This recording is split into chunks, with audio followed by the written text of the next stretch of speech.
श्री श्याम बिहारी जी की आरती जो कोई नर गावे।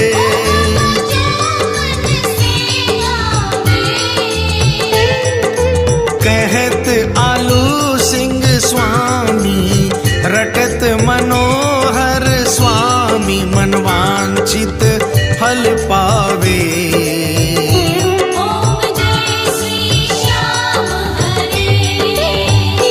ओम जय श्री श्याम हरे।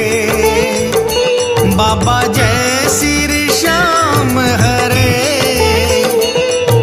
निज भक्तों के आपने सब भक्तों के आपने पूर्ण